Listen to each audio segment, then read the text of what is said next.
بلاول بھٹو صاحب کے ٹویٹ اور کل سینٹ میں اسحاق ڈار صاحب کی تقریر کے بعد اب 27ویں آئینی ترمیم کی باقاعدہ تیاری جو ہے وہ شروع ہو گئی ہے، اور وزیر اعظم نے اسپیکر ایاز صادق صاحب کو اہم ٹاسک سونپ دیا ہے،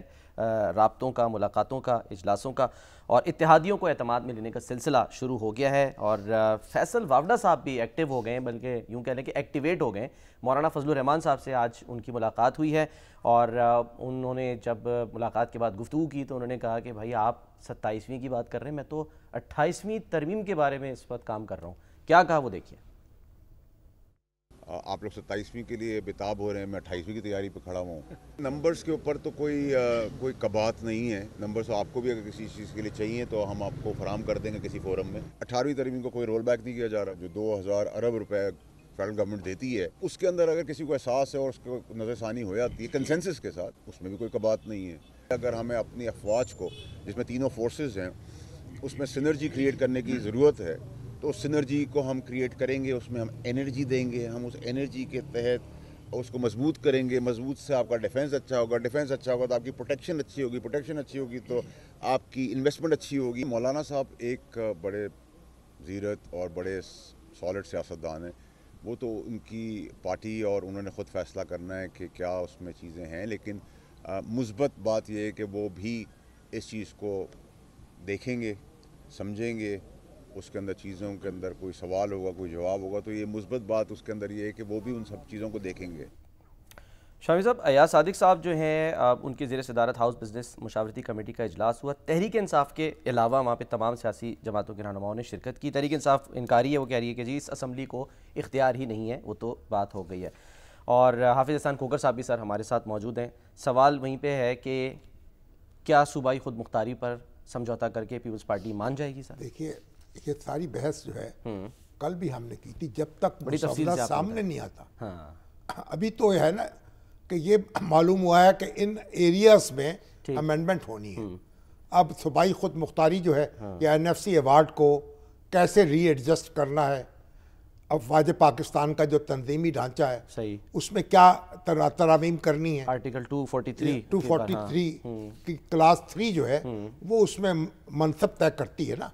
کہ بھئی ایک جوائنٹ چیف آف سٹاف ہوگا، چیف آف آرمی سٹاف ہوں گے 3۔ تو یہ اب اس میں کیا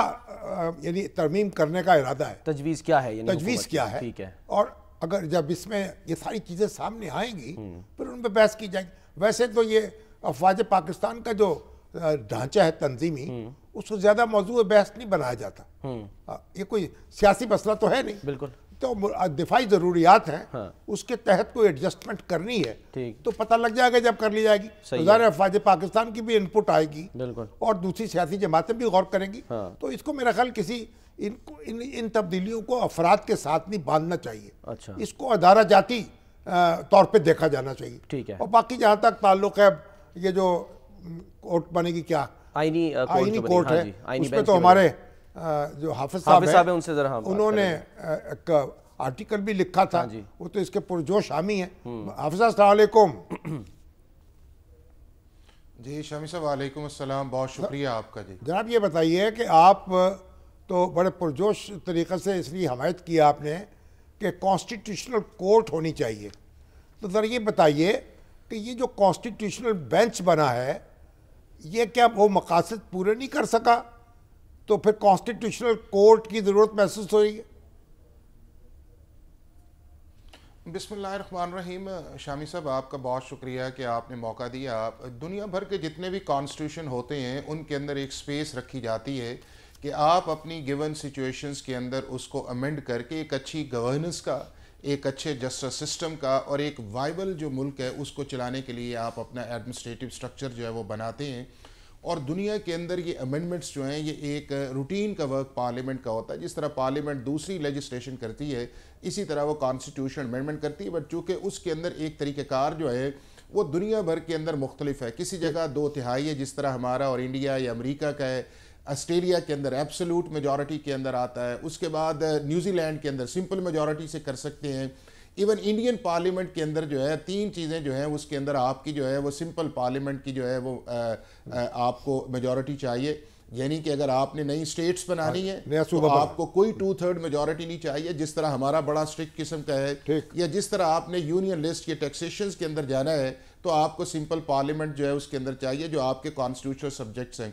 اب یہ ہے کہ ہم نے بھی اس سے بہت سارا لرن کیا ہے جو پچھلے 50-52 سال کے اندر ہے۔ 2-3 چیزیں بڑی واضح آئی ہیں۔ ایک اس کے اندر یہ واضح آ رہی ہے کہ پاکستان کا جو نظام انصاف ہے اس کے اندر میجر سرجری یا اوور ہالنگ کی ضرورت ہے، اور اس کے اندر جو ہے آپ کی سپریم کورٹ، ہائی کورٹ یا ڈسٹرکٹ جوڈیشری آتی ہے، لیکن 15-20 سال 25 سال سے پاکستان کی سپریم کورٹ کے اندر ہم نے اتنے کو پولیٹیکل کوسچنز بار بار لے گئے، جو پولیٹیکل چیزیں پارلیمنٹ کے فلور کے اوپر یا پولیٹیکل پارٹیز میں ہونی تھی وہ ہم نے سپریم کورٹ کے اندر لے کے گئے، اور اس سے ہوا یہ ہے کہ نہ صرف سپریم کورٹ کی ورکنگ کے اوپر بڑا ایفیکٹ پڑا، عام آدمی کے کیسز کے اندر ڈیلے آیا، بلکہ ججز جو ہے ان کے بھی کانڈکٹ کے اوپر جو ہے کویسچن مارک شروع ہو گئے کہ میرا جج، آپ کا جج، اور پھر ہوا یہ ہے کہ آپ کے سامنے جو ہے وہ ایک کانسٹیٹیوشنل اوور ریچ یا جوڈیشل اوور ریچ کی طرف آپ کو چیزیں نظر آئیں گی، اور اس چیز کو پاکستان کی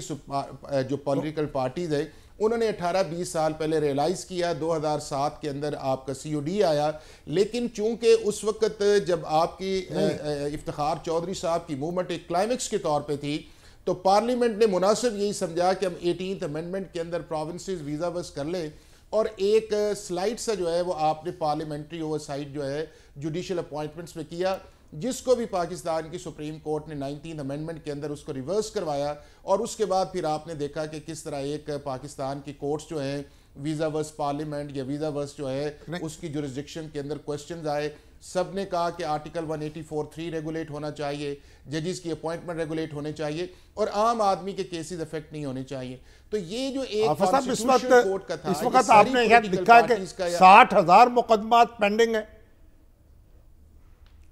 جی اس وقت 60,000 کے قریب ہیں، تقریباً 2.5 ملین کے قریب جو ہیں وہ آپ کے کیسز جو ہیں پورے ملک کے اندر پینڈنگ ہے۔ اسی طرح آپ کے لاکھوں کیسز جو ہیں وہ آپ کے ہائی کورٹ کے اندر پینڈنگ ہے، اور سارے کا سارا سینٹرک، اگر آپ شامی صاحب آپ کو بھی اتفاق ہوتا ہے کہ جب آپ کورٹس کے اندر جائیں یا زیادہ کیسز حکومت کے لوگ کر رہے ہوتے ہیں یا حکومت کے خلاف کر رہے ہوتے ہیں یا پولیٹیکل پارٹیز کے ہوتے ہیں، ایک عام آدمی کا سیول کا کیس ہے، ٹیکس کا کیس ہے، ریونیو کا کیس ہے، اس کی پراپرٹی کا کیس ہے، وہ کرمنل میٹرز اس کے خلاف ایک فیصلہ آیا ہوا ہے جو اس نے چیلنج کیا ہوا ہے یا وہ انصاف کی راہ میں ہے، تو اسے 15 سے 20 سے 25 سال لگتے ہیں۔ اب اس آئیڈیا کے ساتھ ایک 26 کانسٹیٹیوشنل امینڈمنٹ کی طرف گئے، اور اس کے اندر میں سمجھتا یہ ہوں کہ جب وہ پروپوزلز آئی تو اس کے اندر PTI جو تھی اس نے کہا کہ ہم اس پروسیس کے اندر تب اس کے اندر شامل ہوتے ہیں کہ اگر ہماری کچھ چیزیں جو ہیں ان کو آپ جو ہے کنسیڈر لے کے آئیں۔ اس کو مولانا فضل الرحمان صاحب نے لیڈ کیا اور کانسٹیٹیوشنل بینچ کی طرف چلے گئے۔